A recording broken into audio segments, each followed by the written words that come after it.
আসসালামু আলাইকুম প্রিয় শ্রোতা বন্ধুরা, স্বাগতম আপনাদের প্রিয় চ্যানেল মাহির স্টোরিতে।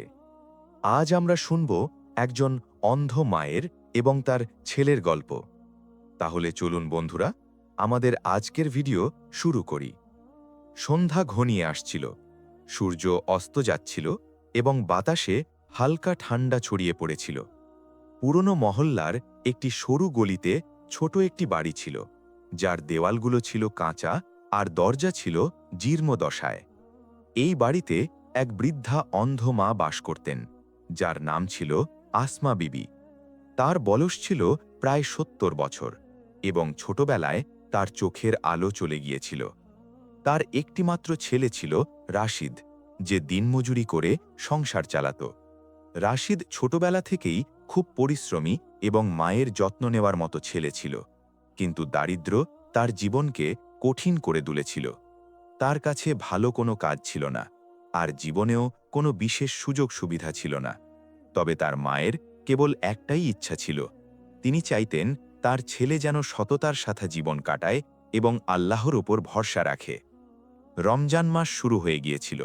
রোজাদারদের বাড়িতে ইফতারের আয়োজন চলছিল, কিন্তু আসমা বিবির বাড়িতে ছিল পিন-পতন নীরবতা।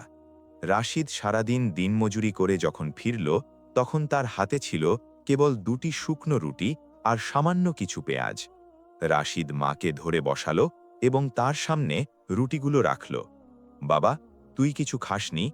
আসমা বিবি ছেলের ক্লান্ত কণ্ঠ শুনে জিজ্ঞেস করলেন। আমি ইফতার করে নিয়েছি, আপনি খান। রাশিদ মিথ্যা বলল, যাতে তার মাকে ক্ষুধার্ত থাকতে না হয়। আসমা বিবি বুঝতে পেরেছিলেন যে তার ছেলে ক্ষুধার্ত। তিনি নিজের অংশের অর্ধেক রুটি তার সামনে রেখে বললেন, বাবা, তুইও খেয়ে নে। পেটে ক্ষুধা থাকলে ইবাদতের সঠিক হক আদায় হয় না। রাশিদ মায়ের কথা মেনে নিল এবং দুজনেই ইফতার করল। তবে সেদিন রাশিদের বুকে ভারী কষ্ট ছিল। সে ভাবছিল, দারিদ্র্য আর কতদিন তার জীবনের অংশ হয়ে থাকবে। রাতে ঘুমানোর আগে আসমা বিবি আল্লাহর কাছে হাত তুলে দোয়া করলেন, হে আল্লাহ, আমার ছেলের কষ্ট কবুল করো এবং তার ওপর তোমার রহমত বর্ষণ করো। আমাদের এমন সম্পদ দাও যাতে আমাদের ঈমান নষ্ট না হয় এবং কারো হক যেন মারা না যায়।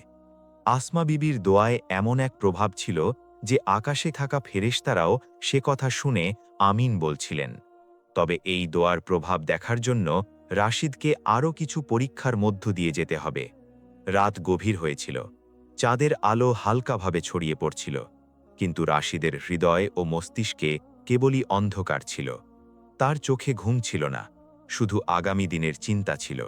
আর কতদিন এভাবে ২ টুকরো রুটির জন্য মাকে এবং নিজেকে কষ্ট দেব? দীর্ঘশ্বাস ফেলে সে ভাবল। পরদিন খুব সকালে রাশিদ আবারও কাজের সন্ধানে বেরিয়ে পড়ল। সে সারাদিন এদিক সেদিক ঘুরে বেড়াল, কিন্তু কোথাও কোনো কাজ পেল না। সন্ধ্যা ঘনিয়ে আসছিল এবং তার কাছে ইফতারের জন্য কিছুই ছিল না। ক্লান্ত ও হতাশ রাশিদ যখন বাড়ির দিকে ফিরছিল, তখন হঠাৎ একটি বড় প্রাসাদের ওপর তার নজর পড়ল। সেখানকার দরজায় একজন ধনী ব্যক্তি দাঁড়িয়েছিলেন, যার নাম রইস মির্জা। মির্জা সাহেব এলাকার বড় ধনী ছিলেন এবং লোকেরা তার সম্পদের চর্চা করত। এই ছেলে, মির্জা সাহেব ডাক দিলেন। রাশিদ দাঁড়িয়ে সালাম দিল। কাজের খোঁজে ঘুরছিস? মির্জা সাহেব জিজ্ঞেস করলেন। রাশিদ মাথা নিচু করে হ্যাঁ সূচক জবাব দিল। তাহলে শোল, আমার একটা কাজ আছে। যদি তুই এই কাজটা করে দিস, তাহলে আমি তোকে ৫,০০০ টাকা দেব। রাশিদের চেহারায় বিস্ময়ের ছাপ ফুটে উঠল। ৫,০০০ টাকা? এত বড় অঙ্ক! শেষমেশ এমন কি কাজ? দেখ, আমার গুদামে কিছু পুরনো জিনিস রাখা আছে, যেগুলো কাউকে না জানিয়ে অন্য এক জায়গায় পৌঁছে দিতে হবে। তোকে শুধু এই বাক্সগুলো নিরাপদে সেখানে পৌঁছে দিতে হবে। মির্জা সাহেবের চোখে চালাকি ফুটে উঠছিল। রাশিদ বুঝতে পারছিল যে ব্যাপারটা মোটেও সুবিধার নয়। সে সাহস করে জিজ্ঞেস করল, হুজুর, এগুলোতে কি রাখা আছে? মির্জা সাহেব একটু রেগে গিয়ে বললেন, তোর শুধু কাজ করা নিয়ে কথা, কোনো প্রশ্ন করার দরকার নেই।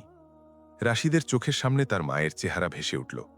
সে সবসময় মাকে বলতে শুনেছিল, বাবা, হারামের এক লোকমা খাবারও হালালের হাজার সম্পদের চেয়ে ভারী।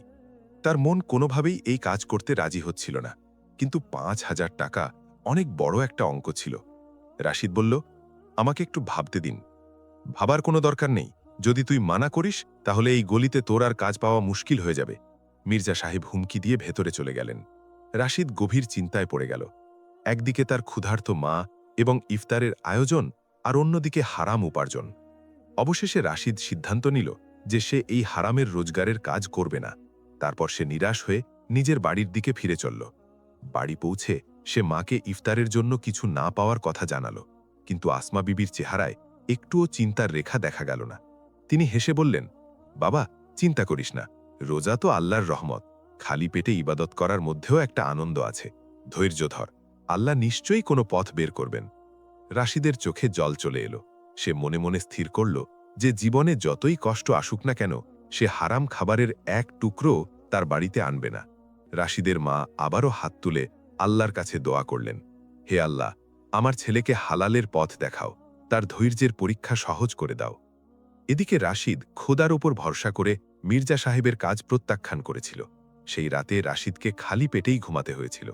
কিন্তু পরের দিনই আল্লাহর এক অলৌকিক রহমত ঘটতে চলেছিল। সকালের আলো ধীরে ধীরে ছড়িয়ে পড়ছিল। মসজিদ থেকে ভেসে আসা আজানের আওয়াজ পরিবেশকে নুরানি করে তুলেছিল। রাশিদ চোখ খুলল, কিন্তু ক্ষুধার চোটে তার মাথা ঘুরছিল। আগের দিন সে না ঠিকমতো ইফতার করেছিল, না সেহেরি খেয়েছিল। তবে তার মায়ের সেই কথাটি মনে পড়ে গেল, বাবা, রোজা কেবল ক্ষুধা তৃষ্ণা সহ্য করার নাম নয়, বরং এটা ধৈর্য ও আল্লাহর ওপর ভরসার পরীক্ষা। রাশিদ আল্লাহর নাম নিল এবং কাজের সন্ধানে বেরিয়ে পড়ল। সেদিন খুব কড়া রোদ ছিল, কপাল থেকে ঘাম ঝরছিল, কিন্তু তার পা থামল না। রাশিদ প্রত্যেক দোকান, প্রত্যেক বাড়ি, প্রত্যেক গলিতে ঘুরতে লাগল, কিন্তু কোথাও সে কাজ পেল না। ক্লান্ত হয়ে সে একটি পুরনো ভবনের বাইরে বসে পড়ল। তখনই তার নজর পড়ল কাছেই পড়ে থাকা ছোট একটি পুঁটলির দিকে। পুঁটলির ওপর ধুলো জমেছিল এবং মনে হচ্ছিল যেন কেউ তাড়াহুড়ো করে সেটা ফেলে গেছে। রাশিদ সেই পুঁটলিটা তুলল এবং সেটা খুলতেই তার চোখ বিস্ময়ে ছানা বড়া হয়ে গেল। এর ভেতরে সোনার ওপর মুদ্রা, গয়না এবং কিছু মূল্যবান পাথর ছিল। এত সম্পদ দেখে তার শ্বাস দ্রুত হতে লাগল। হে আল্লাহ, এত সম্পদ! আমি যদি এটা নিয়ে নিই তাহলে মায়ের সব কষ্ট দূর হয়ে যাবে। কিন্তু ঠিক তখনই তার মায়ের কণ্ঠস্বর তার কানে বাজতে লাগল, বাবা, হালালটাই হচ্ছে আসল উপার্জন। হারামের সম্পদে কখনো বরকত হয় না। রাশিদের চোখে জল চলে এলো। সে পুঁটলিটা শক্ত করে ধরল এবং ভাবতে লাগল, যদি এটা কোনো গরিব মানুষের সম্পদ হয় তাহলে তার কি অবস্থা হবে। কিছুক্ষণ পর এক পেরেশান বৃদ্ধ সেখান দিয়ে যাচ্ছিলেন। তার কপালে চিন্তার ভাঁজ ছিল, মনে হচ্ছিল যেন তার অমূল্য কিছু হারিয়ে গেছে। রাশিদ সাহস করে তাকে জিজ্ঞেস করল, চাচা যান, আপনি কি কিছু খুঁজছেন? বৃদ্ধের চোখে আশার আলো জেগে উঠল। হ্যাঁ বাবা, আমার একটি পুঁটলি পড়ে গেছে, যার মধ্যে আমার সারা জীবনের সঞ্চয় ছিল। যদি সেটা হারিয়ে যায় তবে আমার সংসার ধ্বংস হয়ে যাবে। রাশিদের মনে যেন একটা প্রশান্তি নেমে এলো। সে দৌড়ে গিয়ে পুঁটলিটা তুলল এবং বলল, এই নিন আপনার পুঁটলি চাচা যান, আল্লাহর শুক্রিয়া যে এটা আমি পেয়েছি। ওই বৃদ্ধ রাশিদকে জড়িয়ে ধরে হাউমাউ করে কেঁদে উঠলেন, বাবা, তুই আজ আমার জীবন বাঁচিয়ে দিলি। আমি তোর এই সততার প্রতিদান কিভাবে দেব? রাশিদ হেসে বলল, আল্লাহর শুক্রিয়া, আমার কিছুই চাই না, শুধু আমার মায়ের জন্য দোয়া করবেন। বৃদ্ধ হাত তুলে দোয়া করলেন, হে আল্লাহ, এই ছেলের ওপর তোমার রহমত বর্ষণ করো। একে কখনো ক্ষুধার্থ ও তৃষ্ণার্থ রেখো না। একে দুই জাহানের সমস্ত খুশি নসিব করো। রাশিদ তাকে সালাম করে বাড়ির দিকে রওনা হল। সন্ধ্যায় যখন রাশিদ বাড়ি ফিরল, তখন তার হাতে শুধু 2টি শুকনো রুটিই ছিল, কিন্তু তার মায়ের চেহারায় ছিল পরম তৃপ্তি আর শান্তি। বাবা, তোর চেহারা বলে দিচ্ছে যে আজ তুই অনেক বড় কোনো নেক কাজ করেছিস। রাশিদের চোখে জল এসে গেল। হ্যাঁ আম্মি, আজ আমি আল্লাহর খাতিরে আমার সততার প্রমাণ দিয়েছি। সেই রাতে আসমা বিবি যখন ইফতার করার পর দোয়ার জন্য হাত তুললেন, তখন আকাশের ফেরেশতারা আবারও আমিন বলতে শুরু করলেন। তবে আল্লাহর রহমতের অলৌকিক নিদর্শন এখনও বাকি ছিল। রাশিদের সততার পরও জীবন আবার সেই পুরনো নিয়মেই চলতে লাগল। প্রতিদিন সেই একই পরিশ্রম, সেই একই সংগ্রাম আর সেই ক্ষুধা, কিন্তু তার মায়ের চেহারায় কখনো চিন্তার রেখা ফুটে উঠত না। রমজানের শেষ দশক চলছিল। মসজিদগুলোতে কোরআন তিলাওয়াতের ধ্বনি প্রতিধ্বনিত হচ্ছিল এবং সব জায়গায় ইবাদতের পরিবেশ বিরাজ করছিল। রাশিদ প্রতিদিনের মতো সকালেই কাজের খোঁজে বের হলো। তবে সেদিন তার অবস্থা একটু বেশিই খারাপ ছিল। দুর্বলতার কারণে তার পায়ে কোনো শক্তি ছিল না। হাঁটতে হাঁটতে সে একটা বড় দোকানের কাছে পৌঁছালো। সে দোকানের মালিককে দেখল। তিনি সেই একই বৃদ্ধ ছিলেন যার পুঁটলি সে ফিরিয়ে দিয়েছিল। বৃদ্ধ রাশিদকে দেখেই চিনে ফেললেন এবং তার দিকে দৌড়ে এলেন। বাবা, আল্লাহর শুক্রিয়া যে তোকে পেয়ে গেলাম। কি হয়েছে চাচাজান? রাশিদ অবাক হয়ে জিজ্ঞেস করল। বাবা, তোর সততা আমাকে অনেক কিছু শিখিয়েছে। তুই যেদিন আমার পুটলি ফিরিয়ে দিয়েছিলি, সেদিনই আমি আল্লাহর কাছে ওয়াদা করেছিলাম যে আমি আমার সম্পদের কিছু অংশ কোনো নেক মানুষকে দেব, যাতে সে হালাল উপার্জনের মাধ্যমে নিজের জীবন সাজাতে পারে। আর আমার ছেলে, সেই নেক মানুষটা তুই। রাশিদের চোখ বিস্ময়ে খোলা রয়ে গেল। না চাচাজান, আমি এসব নিতে পারবো না। আমি তো শুধু আমার কর্তব্য পালন করেছিলাম। বৃদ্ধ তার কথায় বাধা দিয়ে বললেন, বাবা, এটা আমার জেদ নয়, এটা তোর ধৈর্যের পুরস্কার।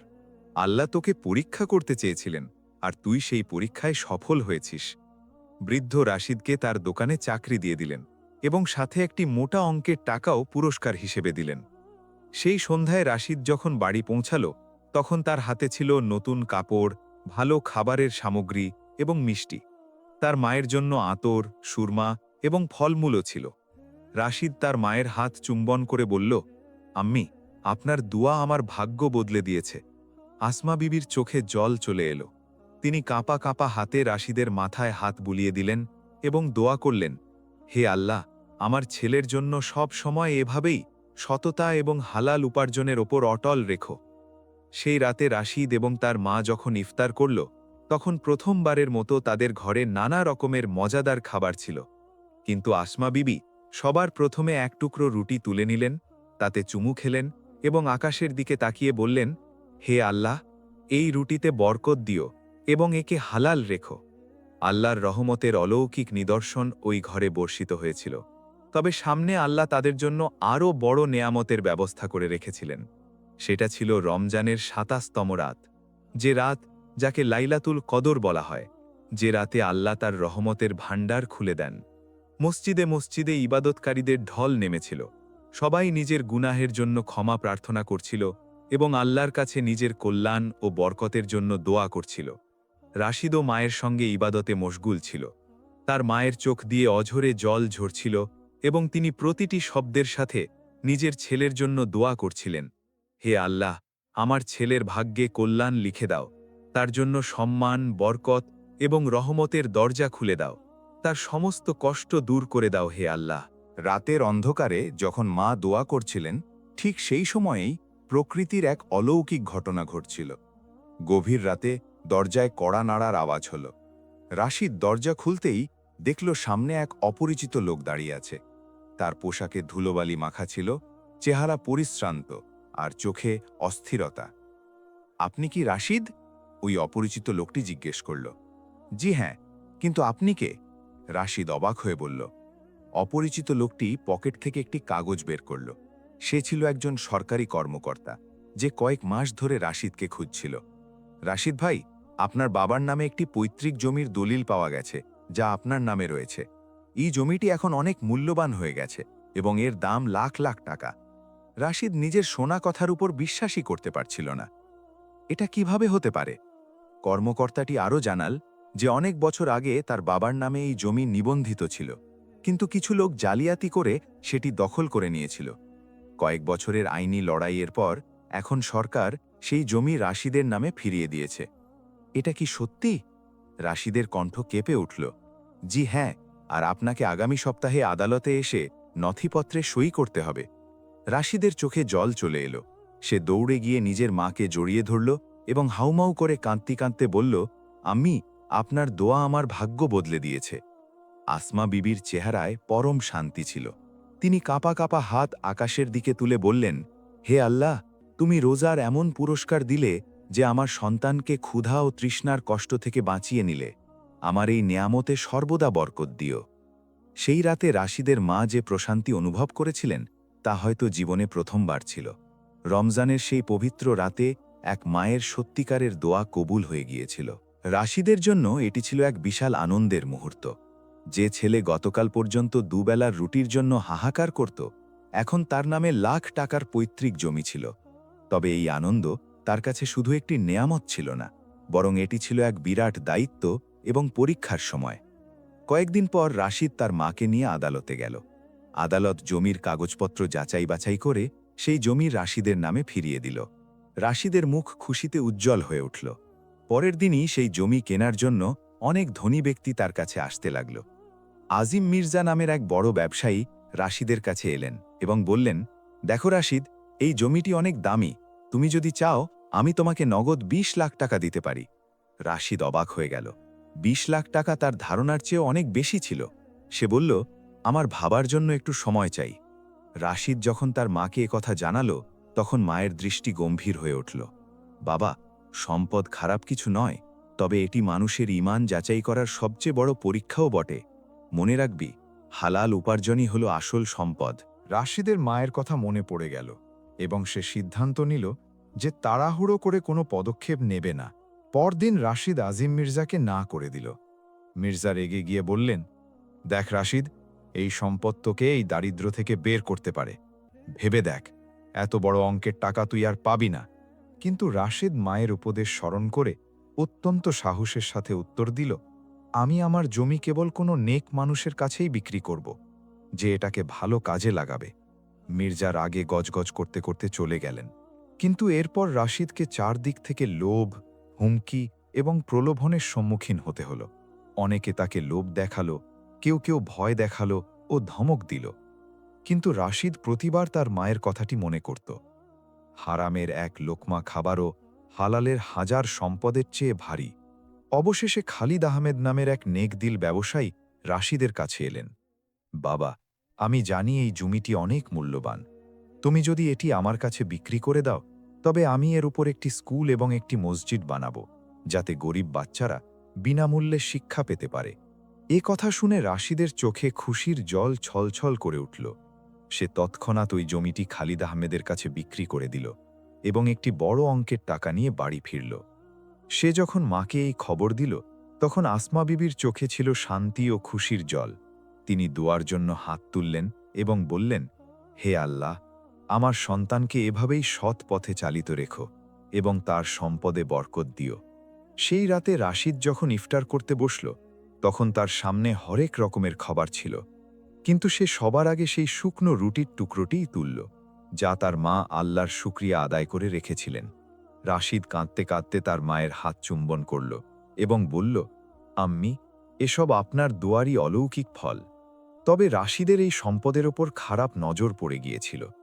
আজিম মির্জা এবং তার চেলারা এখন রাশিদের বিরুদ্ধে ষড়যন্ত্র বুনতে শুরু করেছিল। রাশিদের সততা এবং মায়ের দোয়া তার জীবন বদলে দিয়েছিল। এখন তার কাছে ভালো টাকা ছিল, যা দিয়ে সে নিজের বাড়ি মেরামত করিয়ে নিয়েছিল। রাশিদ তার মায়ের জন্য একটি আরামদায়ক বিছানা, নতুন জামা কাপড় এবং ভালো ভালো খাবারের জিনিস কিনেছিল।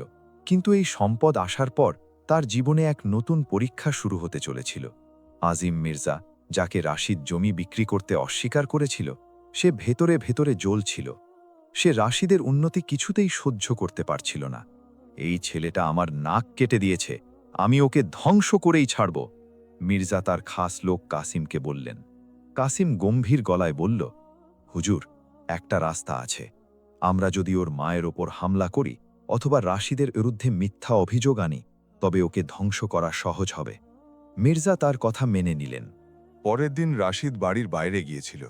কাসিম এবং তার লোকেরা তার বাড়ির কাছে পৌঁছাল।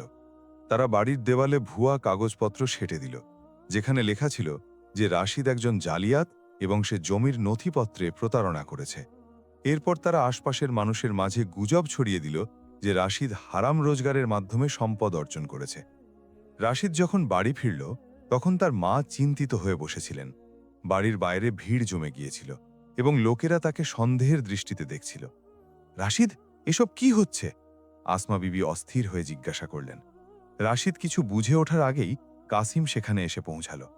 দেখ রাশিদ, এখন তোর আসল রূপ সবার সামনে চলে এসেছে। তোর নাম ধ্বংস হয়ে গেছে। যদি তুই এই অপমান থেকে বাঁচতে চাস, তাহলে আমার কথা মেনে নে। মির্জা সাহেবকে 10 লাখ টাকা দিয়ে দে, নইলে এই গুজব আরও ছড়াবে। রাশিদের জন্য এটি খুব কঠিন সময় ছিল।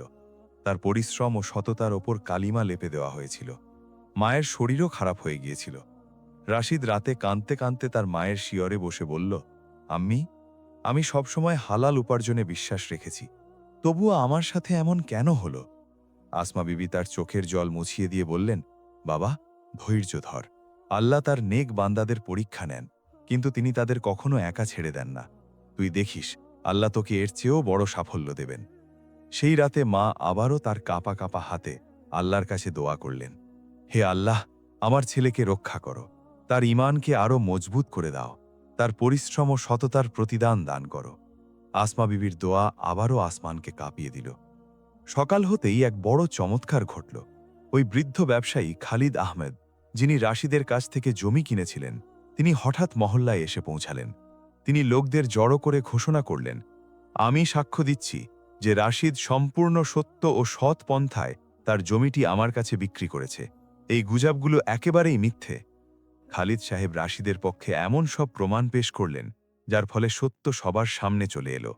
লোকেরা তৎক্ষণাৎ রাশিদের কাছে ক্ষমা চাইল এবং মির্জার ষড়যন্ত্র ফাঁস হয়ে গেল। আজিম মির্জা এবং কাসিমের চাল ব্যর্থ হল। মির্জা রাগে তার লোকদের ধমক দিয়ে বললেন, এই ছেলে তো কারো দোয়ার ফল, একে ধ্বংস করা এত সহজ নয়।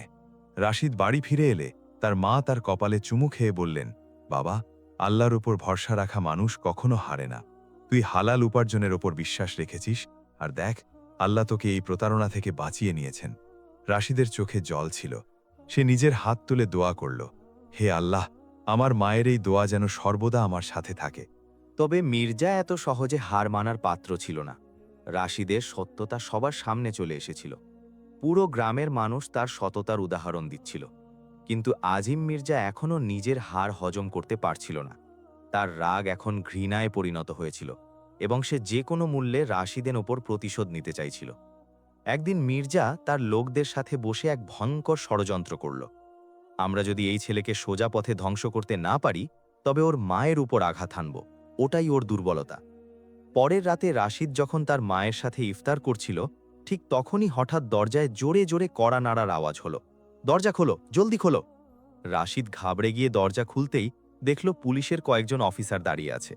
রাশিদ, তোমার বিরুদ্ধে চুরি এবং জালিয়াতির অভিযোগ রয়েছে, তোমাকে গ্রেফতার করা হচ্ছে। এ কথা শুনতেই তার মায়ের বুক কেঁপে উঠল। না, আমার ছেলে এমন করতে পারে না। আসমা বিবি কাঁপা কাঁপা গলায় বললেন।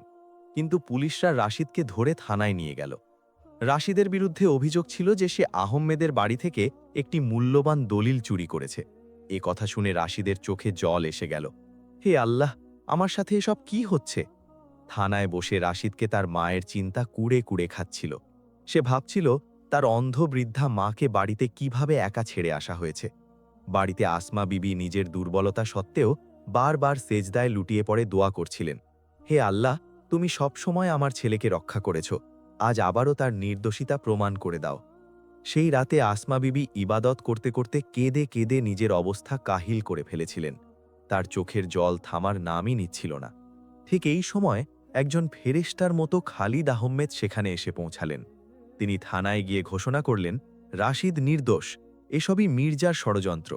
আমার বাড়ি থেকে যে দলিলগুলো চুরি হয়েছিল, সেগুলো এখন আমার চাকর মির্জার বাড়িতে লুকিয়ে রাখা অবস্থায় পেয়েছি। এ কথা শোনা মাত্রই পুলিশ মির্জাকে গ্রেফতার করল এবং রাশিদকে সসম্মানে মুক্তি দিল।